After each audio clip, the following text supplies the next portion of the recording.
everyone, this is VJose42 back again with a daily deck, and we do have some things to talk about. First of all, let's look at Kickstarter decks. The Bicycle Legacy from 4PM Designs. It failed, however, it's been picked up by GamblersWarehouse.com. They're going to be selling them and producing them. They're supposed to be pre-selling them, but I have no idea how you actually buy them on their website.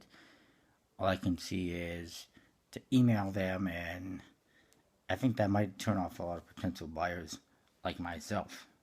Make it so that you can check out like a regular store, and I'll buy them right now. But emailing them and then possibly paying them with PayPal or whatever, not interested. The Hipster playing cards also was not successful. However, it's been picked up. It was bought by somebody. Somebody has purchased the rights to it, and they're going to be producing it. Don't think it's going to be SPC, but it will be available soon.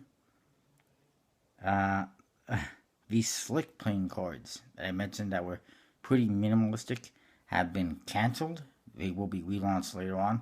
They're looking a hell of a lot better already. They've come up with a more traditional styled face as opposed to what they had, which was just numbers on their faces basically. And the back design, I think, looks like it's going to be better. The box is already better. And there was another new deck of cards that launched just a couple days ago, a day or two ago, which I didn't mention, which was the Poke deck. It's a Pokemon-based deck of cards. It has since been suspended because of copyright issues. One has to wonder why Kickstarter would even approve this deck in the first place. It makes no sense.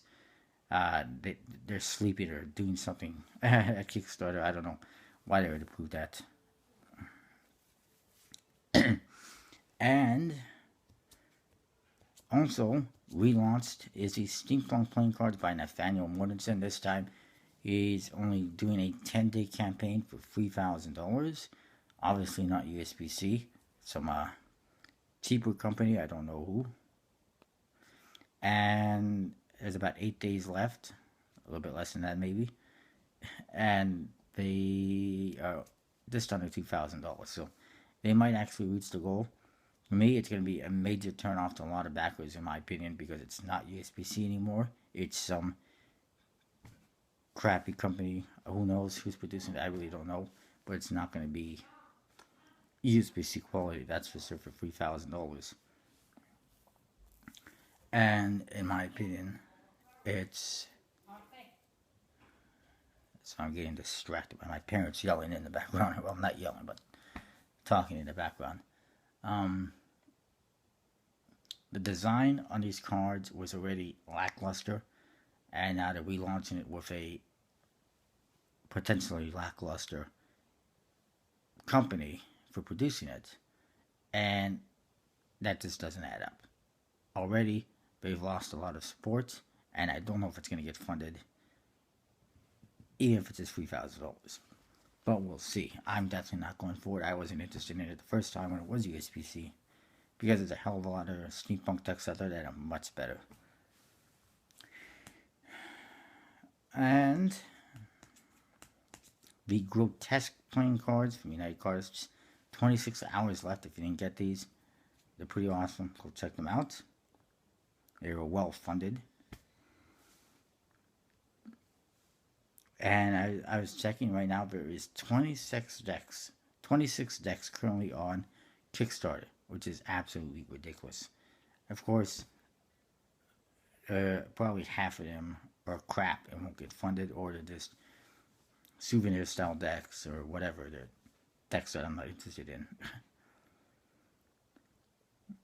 And there is a new deck that is on Indiegogo, which is actually not bad looking. It is the Kosia Cardistry of Southeast Asia. But apparently you have to spend like $78 or something like that to actually get a deck of cards. It's not a bad looking deck.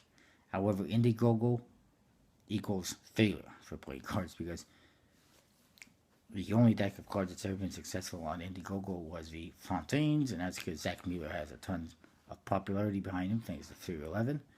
No other project has been successful for playing cards on Indiegogo. And I don't think this one's going to be successful. They're looking for maybe $10,000 or something like that. I forget, 8,000. Not happening. Coming soon to Kickstarter from Usi, their latest deck called the Hotcakes. Yes, Hotcakes. And it's going to sell like hotcakes, that's for sure. I don't know what it looks like yet. I don't know what the theme is. However, a quote was posted, think Pootsie, not pussy. Think Pootsie means 17th century playing card art. Whatever that means. It's pretty interesting sounding. And coming soon, apparently, from David Blaine, is the Gatorbacks. Although he posted that they're coming soon way back in like December. And it hasn't happened yet, but it will be coming eventually. Also, released today on handlords.com and extremehands.com. They're both the same website. From DeVoe is the Viper playing cards, which is a green version of the Dominion deck they released last year. And this one actually has pips on it. It has faces,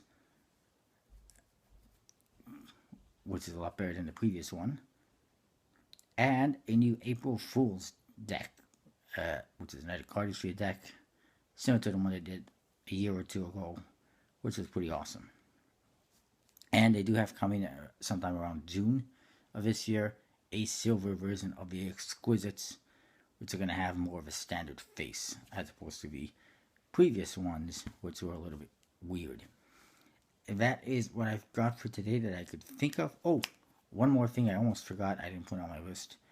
But OneEyeJack.com has a interesting deck of cards he's selling right now called the 52, or Collectible 52, I believe. And what it is decks of cards that he's made up using 52 different collectible playing cards. You got Brown Winds, Sultan Treasuries, Seasons, Accelerator's, and a variety of other decks from Kickstarter and Paul Carpenter, and which is Encarded, I should say, and etc. etc. It looks awesome. It's like $10. Each deck is going to come in a different box, so it might come in a Seasons box, it might come in an Accelerator's box, it might come in one of the other boxes like the Sultan Treasury, and it has a seal that says Collectible 52 on it because he resealed them, and they're all in excellent condition. They're just basically cards that he opened up for his reviews, and they're just sitting there, so he's trying to get rid of them. I think it's awesome for $10, especially if you don't have any of those cards. So go check it out, the OneEyeJack.com. Also, if you use the code ZACK14, you get like 10% off the order. And that is good for the whole year. However, the shipping for international is a little bit high. It's like $21, $22, whatever, but it's not bad. And he's got all sorts of other great stuff. He's got the Density, if you missed out on that one, on Kickstarter. He's still got the Arms available. And tons of other great stuff. That's what I got, though. I wanted to mention that. And I will see you next time.